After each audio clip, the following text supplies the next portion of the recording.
अस्सलामुअलैकुम। मेरा नाम मोहम्मद मज़हर आज़म है और मैं डाव मेडिकल कॉलेज में सेकेंड ईयर एमबीबीएस का स्टूडेंट हूँ। और आज हम जो टॉपिक स्टार्ट करेंगे दैट इज़ वेस्कुलर पाथवे। इंसान का जो कार्डियोवास्कुलर सिस्टम है, यानी कि वो सिस्टम जो पूरे ब्लड को पंप करता है पूरी बॉडी में, उसके दो मेजर पाथवेज हैं, यानी कि उसके दो मेजर रास्ते हैं। एक रास्ता है पल्मोनरी सर्कुलेशन का, जिसमें ब्लड जो है वो लंग्स के ज़रिए फ्लो करेगा, और एक है सिस्टेमिक सर्कुलेशन का, जिसमें ब्लड जो है पूरी बॉडी में जाता है। ठीक है, तो ये हो गया पल्मोनरी सर्कुलेशन और सिस्टेमिक सर्कुलेशन। अगर मैं इसको ओवरव्यू दूँ और इसके बाद इंशाल्लाह हम इसको रीड करेंगे तो ये बहुत ईजी हो जाएगा। पल्मोनरी सर्किट की बात करें तो हमारी ये है हमारा राइट एट्रियम। ठीक है, ये राइट एट्रियम है, ये राइट वेंट्रिकल है, ये लेफ्ट एट्रियम, ये लेफ्ट वेंट्रिकल है, और ये लेफ्ट एट्रियम है। ठीक है, left atrium, left ventricle, right atrium, right ventricle. हमारी बॉडी से, पूरी बॉडी से जो डीऑक्सीजनेटेड ब्लड आता है ना, कि यानी कि आपके ब्रेन में पहले ब्लड गया ऑक्सीजनेटेड वाला, अब उस वहाँ से ब्रेन ने आपकी ऑक्सीजन निकाल ली, आपकी आर्टरीज़ ने ऑक्सीजन निकाल ली, और आपके डिफरेंट बॉडी पार्ट्स ने, आपके हाथों से, आपके नेक वगैरह से, आपके एब्डोमेन के अंदर से जो ब्लड गुजर रहा था उसकी ऑक्सीजन को रिमूव कर दिया गया है। अब वो जो ब्लड है वो डीऑक्सीजनेटेड हो गया। जो डीऑक्सीजनेटेड ब्लड होता है, हम उसको ये ब्लू से शो कर रहे हैं। सो वो जो डीऑक्सीजनेटेड ब्लड है वो पूरी बॉडी से आता है, और पूरी बॉडी से आने के बाद वो आता है वेना कैवा में। वेना कैवा जो होती है लार्जेस्ट वेन है हमारी बॉडी की। सुपीरियर वेना कैवा और इन्फीरियर वेना कैवा इनका नाम होता है। सुपीरियर ऊपर से आ रही होती है, इन्फीरियर नीचे से। सुपीरियर वेना कैवा होती है वो बॉडी के तमाम ऊपर वाले पार्ट से ब्लड कलेक्ट करती है, और जो इन्फीरियर वेना कैवा होती है बॉडी के नीचे वाले पार्ट से, यानी कि एब्डोमेन से, लेग से वो ब्लड कलेक्ट करती है। तो मैं इनकी बात करूं, सो जो ब्लड हमारी बॉडी में हमारे हार्ट के अंदर आ रहा होता है वो डीऑक्सीजनेटेड ब्लड आता है आपके किसके अंदर, आपके राइट एट्रियम के अंदर। राइट एट्रियम से डीऑक्सीजनेटेड ब्लड जाता है राइट वेंट्रिकल में। राइट वेंट्रिकल से ब्लड जाता है पल्मोनरी आयोटा में। किसमें? पल्मोनरी आयोटा में। ये पल्मोनरी आयोटा है। ठीक है, राइट एट्रियम में आया डीऑक्सीजनेटेड ब्लड, वो गया आपके राइट वेंट्रिकल में, फिर गया आपके पल्मोनरी आयोटा में। पल्मोनरी आयोटा से ना दो ब्रांचेस निकलती हैं। यहाँ पर मैंने एक ही शो की है, बट पल्मोनरी आयोटा से दो ब्रांचेस निकलती हैं। एक होती है राइट पल्मोनरी आर्टरी, एक होती है लेफ्ट पल्मोनरी आर्टरी। जो राइट पल्मोनरी आर्टरी है वो राइट लंग में ब्लड लेके जाएगी, जो लेफ्ट पल्मोनरी आर्टरी है वो लेफ्ट लंग में ब्लड लेके जाएगी। अब ये जो ब्लड पल्मोनरी आर्टरी लेके जा रही है ये डीऑक्सीजनेटेड ब्लड है, इसके अंदर ऑक्सीजन नहीं है, तभी तो वो लंग्स में जा रही है, ताकि लंग्स से उसके अंदर ऑक्सीजन शामिल कर ले। ठीक है, जो हम हवा के जरिए अपने लंग्स में ऑक्सीजन इनहेल करते हैं। सो ये पल्मोनरी आयोटा डिवाइड हो गया left and right pulmonary artery में। जो लेफ्ट है वो लेफ्ट वाले लंग में जाएगी, जो राइट है वो राइट वाले में जाएगी, और वो ब्लड लेके चली जाएंगी लंग के अंदर। लंग के अंदर जो आपकी आर्टरीज हैं वो आर्टीरियोल में डिवाइड होंगी। आर्टीरियोल्स जो हैं वो आपकी कैपिलरीज में डिवाइड हो जाएंगे। कैपिलरीज पे फिर क्या होगा, इस ब्लड का जो ऑक्सीजनेशन है वो होगी, यानी कि लंग्स के जरिए जो लंग्स में मौजूद है एयर, ऑक्सीजन, वो आपकी शामिल हो जाएगी कैपिलरीज में। ठीक है, और जो कैपिलरीज की CO2 थी वो बाहर निकलेगी कैपिलरीज से और आपके लंग में चली जाएगी, और फिर यहाँ से वो रिमूव हो जाएगी हवा के ज़रिए। अब आपकी इस कैपिलरी के अंदर जो ब्लड है वो सारा ऑक्सीजन वाला है, जो मैं रेड से शो कर रहा हूँ। अब जो ऑक्सीजनेटेड ब्लड है वो जो कैपिलरीज चेंज हो जाएंगी वेन्यूल्स में, वेन्यूल्स चेंज होगी वेन्स में, और वेन जो है वो पल्मोनरी वेन बनेगी। जो पल्मोनरी वेन है वो ब्लड लेके आएगी आपके लेफ्ट एट्रियम में, जो ऑक्सीजनेटेड ब्लड होगा लंग से लेके आ रही है, और पल्मोनरी वेन फिर आएगी आपके लेफ्ट वेंट्रिकल में, और यहाँ पर आपका जो सर्कुलेशन है दैट इज पल्मोनरी सर्कुलेशन वो कंप्लीट हो जाएगी।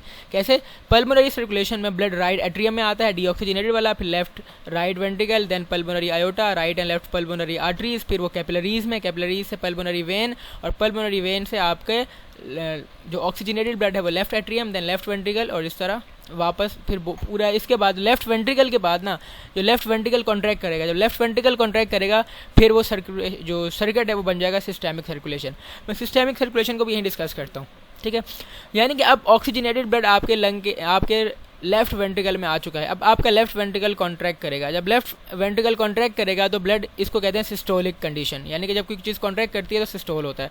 तो लेफ्ट वेंट्रिकल की कॉन्ट्रैक्ट करने से सिस्टोल पैदा होता है, यानी कि कॉन्ट्रैक्शन पैदा होती है, और इस लेफ्ट वेंट्रिकल के कॉन्ट्रैक्ट करने की वजह से जो सिस्टोल पैदा होता है, और इस हाल में जो ब्लड प्रेशर होता है अब इसको सिस्टोलिक ब्लड प्रेशर कहते हो, और सिस्टोलिक ब्लड प्रेशर आपकी बॉडी में ज़्यादा होता है बिकॉज वेंट्रिकल ने कॉन्ट्रैक्ट किया है, तो ज़्यादा पावरफुली वो ब्लड पहुंचा देगा आपके आयोटा में। सो लेफ्ट वेंट्रिकल के कॉन्ट्रैक्ट करने से जो ब्लड जाएगा वो सिस्टोलिक ब्लड प्रेशर के अंडर जाएगा, और सिस्टोलिक ब्लड प्रेशर की रेंज 100 से 120 होती है नॉर्मली।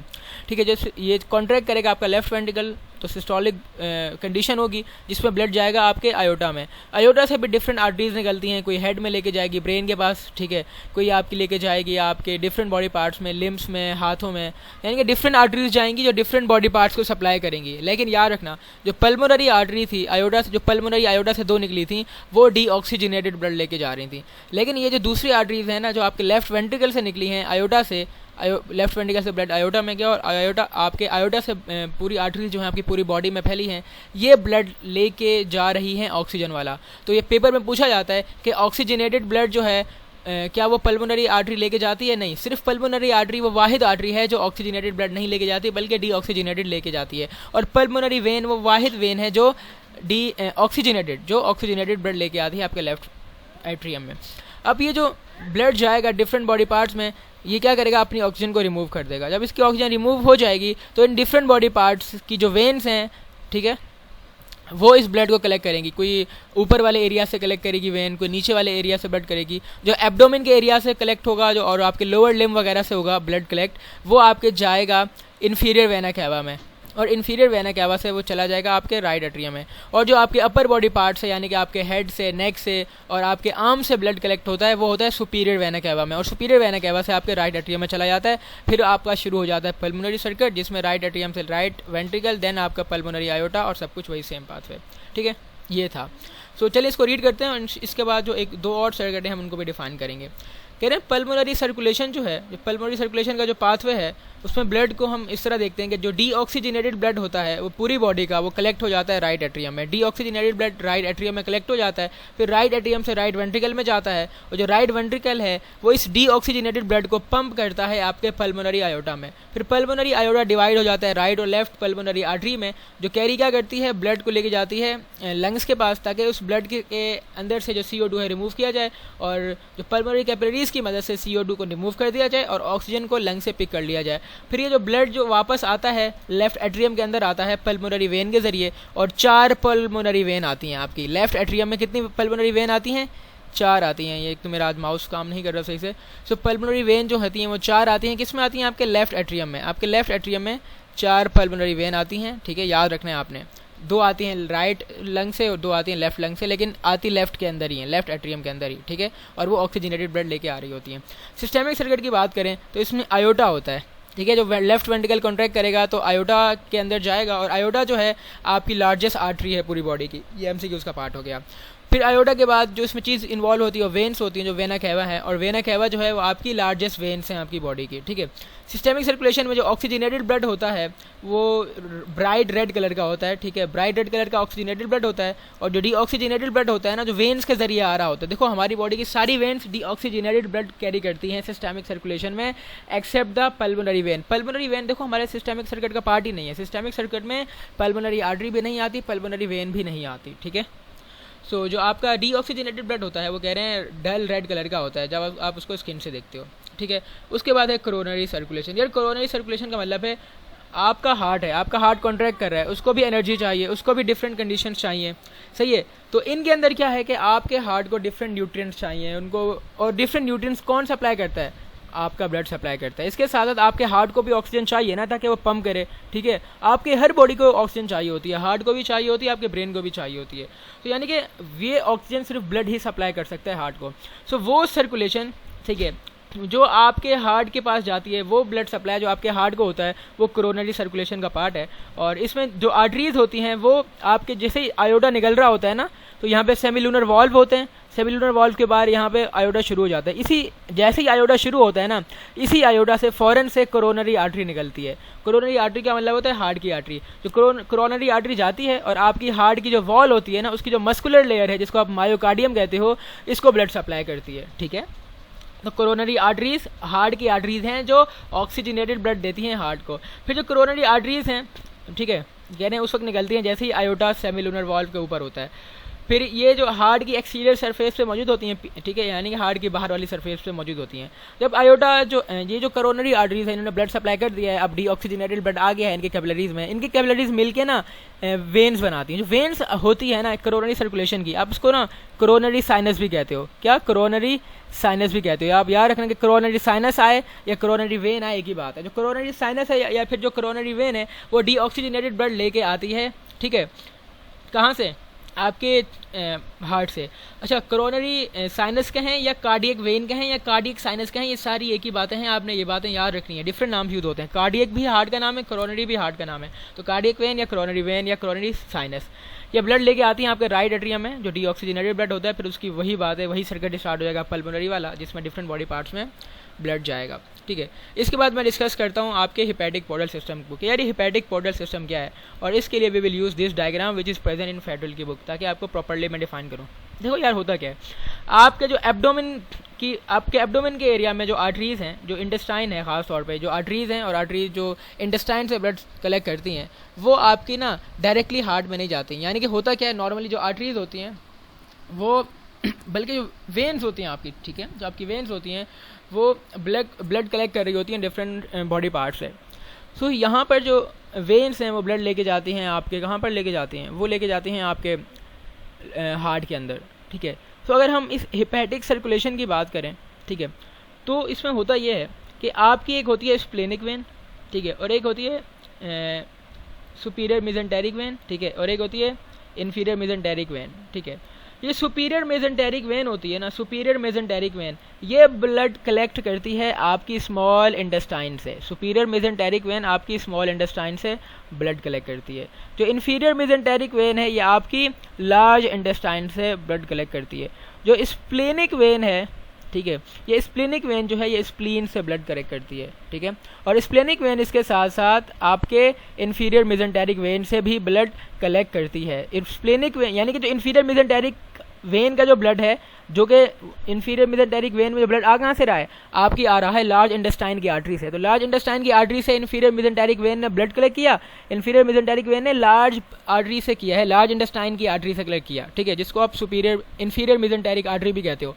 तो इन्फीरियर मेसेंटेरिक आर्टरी से इन्फीरियर मेसेंटेरिक वेन ने ब्लड कलेक्ट किया, सुपीरियर मेसेंटेरिक वेन ने सुपीरियर मेसेंटेरिक आर्टरी से ब्लड कलेक्ट किया है। और सुपीरियर मेसेंटेरिक आर्टरी किसकी है, स्मॉल इंटेस्टाइन की है। सुपीरियर मेसेंटेरिक वेन जो है ये ब्लड लेके जाएगी किसके अंदर, हिपैटिक पोर्टल वेन के अंदर। इसी तरह स्प्लेनिक वेन भी शामिल हो जाएगी हिपैटिक पोर्टल वेन में, और इसी तरह inferior mesenteric when splenic when को देगी और splenic when automatically hepatic portal vein के अंदर चली गई है, ठीक है। इसी तरह जो एक गैस्ट्रिक वेन होती है, यानी कि जो स्टमक के डिफरेंट एरिया से ब्लड कलेक्ट करी है, वो गैस्ट्रिक वेन भी आपकी हिपैटिक पोर्टल वेन में आ जाती है। तो गैस्ट्रिक वेन आपकी हिपैटिक पोर्टल वेन को ज्वाइन कर लेगी, ठीक है, आपकी स्प्लेनिक वेन ज्वाइन कर लेगी, ठीक है। स्प्लेनिक वेन के साथ कुछ पेनक्रियाज की ब्रांचेज होंगी, पेनक्रियाटिक वेन वो भी ज्वाइन कर लेंगी। आपकी सुपीरियर मेसेंटेरिक वेन जो स्मॉल इंटेस्टाइन की आर्टरी से ब्लड कलेक्ट कर रही है, वो भी आपकी हिपैटिक पोर्टल वेन को ज्वाइन करेगी। और इसी तरह इन्फीरियर मेसेंटेरिक वेन भी आपकी हिपैटिक पोर्टल वेन को ज्वाइन कर लेगी।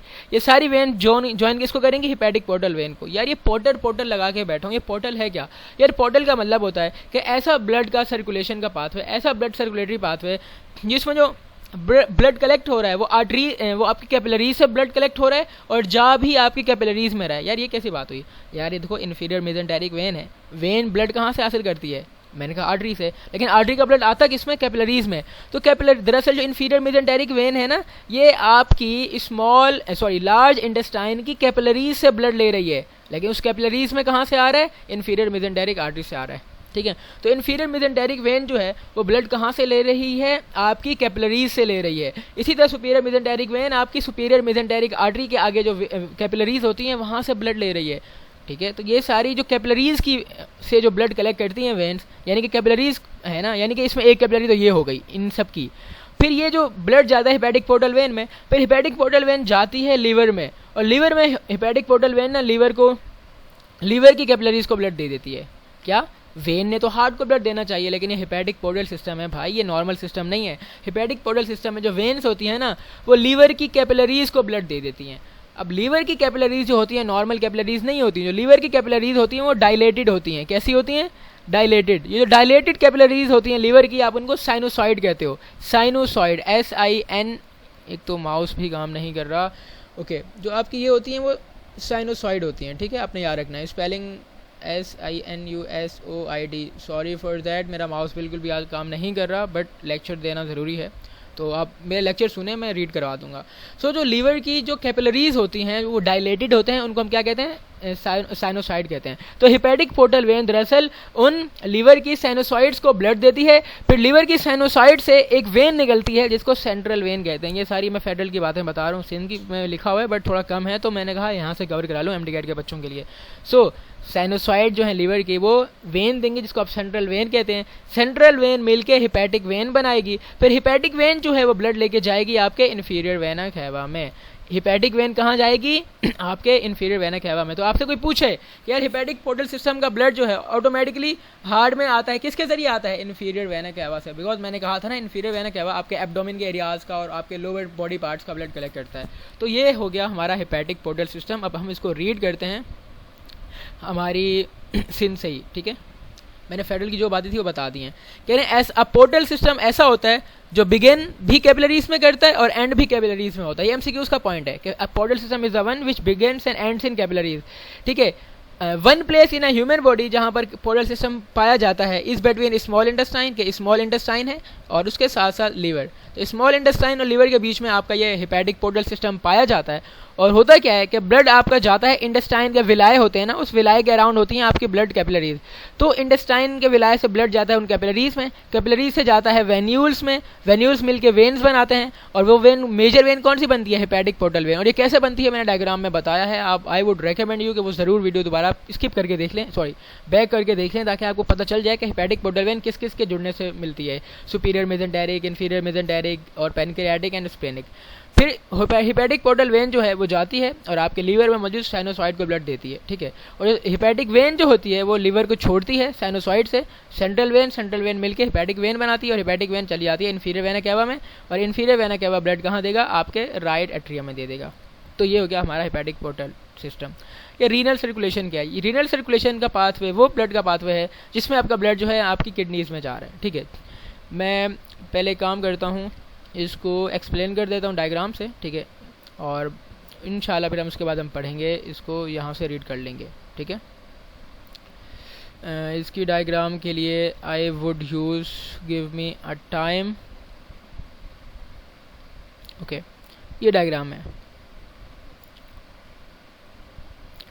थोड़ी ब्लर है बट समझने की कोशिश करना कि होता क्या है। आपकी होती है मेन आर्टरी, यानी कि जो आपके सिस्टम है ना, आपका वो सिस्टम, यानी कि आपका जो सिस्टेमिक सर्कुलेशन है वही ब्लड लेके आ रही है। सिस्टेमिक सर्कुलेशन एक आर्टरी निकलती है, renal artery. Renal artery is the artery which supply kidney. Renal artery जो है वो आपके ये किडनी होती है ना, किडनी का जो ये वाला एरिया होता है इसको मैं हाइलम कहते हैं। तो आपकी जो रेनल आर्टरी है वो हाइलम के जरिए आपकी किडनी में दाखिल होती है। देखो रेड वाली है, ये रेनल आर्टरी है, वो हाइलम के जरिए आपकी किडनी में दाखिल हुई।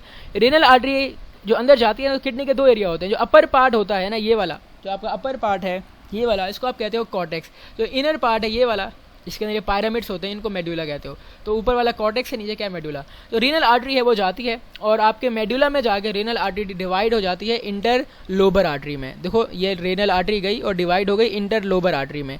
जो इंटर लोबर आर्टरी होती है ये ऊपर चली जाती है और जहाँ ऊपर कॉर्टेक्स नीचे मेडुला, कॉर्टेक्स और मेडुला की बाउंड्री पे जो इंटर लोबर आर्टरी है वो डिवाइड हो जाती है आर्क्यूएड आर्टरी में। क्या? रेनल आर्टरी आई हाइलम से, वो डिवाइड हो गई आपके मेडुला के अंदर, किस में? इंटरलोबर आर्टरी में। इंटरलोबर आर्टरी ऊपर गई और आपके कॉर्टेक्स और मेडुला की बाउंड्री के बीच में आर्क्यूएड आर्टरी में डिवाइड हो गई। जो आपकी आर्क्यूएड आर्टरी है वहाँ से कुछ ब्रांचेस निकलती हैं, वो कहलाती हैं इंटरलोब्यूलर आर्टरीज। आर्क्यूएड आर्टरी से ब्रांचेस निकलती हैं इंटरलोब्यूलर। इंटरलोबर से क्या निकलती है? आर्क्यूएड। आर्क्यूएड से क्या निकलती है? Interlobular artery. ये जो इंटरलोब्यूलर आर्टरी है ना, ये फर्दर आगे डिवाइड हो जाती है एफेरेंट ग्लोमेरुलर आर्टेरियोल में। किसमें? एफेरेंट ग्लोमेरुलर आर्टेरियोल में। किसमें? एफेरेंट ग्लोमेरुलर आर्टेरियोल में। ये जो एफेरेंट ग्लोमेरुलर आर्टेरियोल्स हैं ये क्या करते हैं? ये जाते हैं और ये डिवाइड हो जाते हैं आपकी पेरिट्यूब्यूलर कैपिलरीज में एंड वासा रेक्टा में, ठीक है। यानी कि आपकी इंटरलोब्यूलर आर्टरी से निकलेगा glomerular efferent arteriole, glomerular efferent arteriole. ये जब निकलेगा ये किस में डिवाइड हो जाएगा? पेरिट्यूब्यूलर कैपिलरीज या वासा रेक्टा। यार पेरिट्यूब्यूलर कैपिलरीज और वासा रेक्टा क्या है? आपकी जो किडनी के अंदर आप ये होम्योस्टैसिस में पढ़ते हो किस तरह किडनी के अंदर नेफ्रॉन होती है, नेफ्रॉन के पार्ट्स होते हैं, proximal convoluted tubule, distal convoluted tubule, ठीक है। फिर आपका लूप ऑफ हेनले होता है। तो लूप ऑफ हेनले के अराउंड और आपकी उन प्रॉक्सिमल कन्वोल्यूटेड ट्यूब्यूल्स और डिस्टल कन्वोल्यूटेड ट्यूब्यूल्स के अराउंड जो कैपिलरीज मौजूद होती हैं आप उनको क्या कहते हो? वासा रेक्टा कहते हो, ठीक है। या तो आप पेरिट्यूब्यूलर कैपिलरीज कह दो या वासा रेक्टा कह दो। तो what are vasa recta and peritubular capillaries? ये वो ब्लड की कैपिलरीज होती हैं, ठीक है, या उनको वासा रेक्टा का भी नाम देते हैं, जो सराउंड कर रही होती हैं आपके लूप ऑफ हेनले को और प्रॉक्सिमल कन्वोल्यूटेड ट्यूब्यूल्स और डिस्टल कन्वोल्यूटेड ट्यूब्यूल्स। ये क्या चीज़ हैं? ये कन्वोल्यूटेड ट्यूब्यूल्स ये आपकी किडनी के स्ट्रक्चर हैं, नेफ्रॉन के पार्ट हैं, ठीक है। आई वुड रेकमेंड यू कि आप जाएं ऑनलाइन और सर्च करें ठीक है, कि इलूप ऑफ हेनले कहाँ है और प्रॉक्सिमल कन्वोल्यूटेड ट्यूब्यूल कहाँ है और डिस्टल कहाँ है, और इसकी डायग्राम एक दफ़ा ज़रूर देख लें, ठीक है, ताकि आपको ये सब कुछ क्लियर हो जाए ना।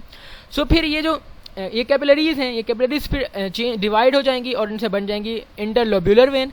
इंटरलोब्यूलर वेन फिर किस में डिवाइड हो जाएगी, आर्कुएट वेन, आर्कुएट वेन से इंटरलोबर वेन और इंटरलोबर वेन से आपकी रेनल वेन। क्या जिससे जो चीज़ ऊपर जाते हुए ना उल्टा होगा कि अब आपकी जो ये कैपिलरीज थी पेरिट्यूबुलर कैपिलरीज और वासा रेक्टा, कि पेरिट्यूबुलर कैपिलरीज और वासा रेक्टा चेंज हो जाएंगी इंटरलोब्यूलर वेन में। इंटरलोब्यूलर वेन किस में, आर्कुएट वेन में, आर्कुएट किस में, इंटरलोबर में, और इंटरलोबर किस में, रेनल वेन में। सो ये थी हमारी रेनल का सर्कुलेशन, और अब इसको रीड करते हैं और इंशाल्लाह अब आपको इसमें ना कोई इशू नहीं होगा इंशाल्लाह। कह रहे हैं जो रेनल आर्टरीज होती हैं ये शॉर्ट होती हैं, ठीक है, और दे स्प्रिंग डायरेक्टली फ्रॉम एब्डोमिनल आयोडा। और कहाँ से निकलती हैं, जो रीनल आर्टरी है वो आपके एब्डोमिन आयोडा से निकलती है। एब्डोमिनल आयोडा क्या होता है यार, आपका आयोडा होता है वो निकलता है, वो इस तरह का स्ट्रक्चर बना देता है, ठीक है। फिर वहाँ से एक आयोडा डिसेंडिंग आयोडा होता है, जब ये डिसेंडिंग आयोडा जाता है पेट में तो इसको आप कहते हो एब्डोमिनल आयोडा, यानी कि जो आपका सिस्टमिक आयोडा था ना उसका ही पार्ट है जिसको आप एब्डोमिनल आयोडा कहते हो, जो पेट के अंदर मौजूद होता है। तो एब्डोमिनल आयोडा से आपकी रीनल आर्टरीज निकलती हैं जो किडनी में जाती हैं, और वहाँ पे बहुत सारी ब्रांचेस निकलती हैं मेडुला में, ठीक है। जो मेडुला में निकलती हैं वो कौन सी, इंटरलोबर है। फिर इंटरलोबर के बाद वो कॉर्टेक्स में जाती है जहाँ पे आर्कुएट आर्टरी में डिवाइड हो जाती है बाउंड्री पे, फिर आर्कुएट आर्टरी से इंटरलोब्यूलर आर्टरीज, ठीक है। फिर एफेरेंट ग्लोमेरुलर आर्टीरियोल, क्या एफेरेंट ग्लोमेरुलर आर्टीरियोल, और फिर वहाँ से ब्लड चला जाता है आपकी पेरिट्यूबुलर कैपिलरीज में या वासा रेक्टा में। फिर पेरिट्यूबुलर कैपिलरीज और वासा रेक्टा से ब्लड जाता है इन कैपिलरी नेटवर्क के जरिए आपकी वेन्स में, यानी कि इंटरलोब्यूलर वेन, फिर आर्कुएट वेन, फिर इंटरलोबर वेन, और किडनी की जो सिंगल रेनल वेन है, वेन कितनी है, सिंगल एक रेनल वेन है, ठीक है। सिंगल रेनल वेन के जरिए कहाँ चला जाता है, इन्फीरियर वेना कैवा में। कोई आपसे पूछे कि रेनल वेन कितनी है, रेनल वेन इज सिंगल, जिसको कहते हैं सिंगल रेनल वेन, ठीक है, इसमें दो वेन्स नहीं होती आपकी। सो स्टूडेंट्स ये था हमारा आज का टॉपिक जिसमें हमने अपने सर्किट को डिस्कस किया, और मैंने कोशिश की कि मैं आपको हर तरह से बताऊं। फेडरल के पॉइंट भी कवर किए मैंने अल्हम्दुलिल्लाह, और हमने पूरी बातें कवर की हैं जो भी आपसे इस सर्कुलेशन में ज़रूर पूछ सकते हैं। सो इंशाल्लाह मिलते हैं नेक्स्ट वीडियो में जिसमें हम डिस्कस करेंगे कि ब्लड फ्लो क्या है और ब्लड प्रेशर क्या होता है और उसको मेजर कैसे करते हैं, और जो बैरो रिसेप्टर्स होते हैं जो प्रेशर को मेजर करते हैं रिसेप्टर्स, ये क्या होते हैं, ठीक है। इंशाल्लाह फिर मिलते हैं नेक्स्ट वीडियो में, और तब तक के लिए अल्लाह हाफ़िज़।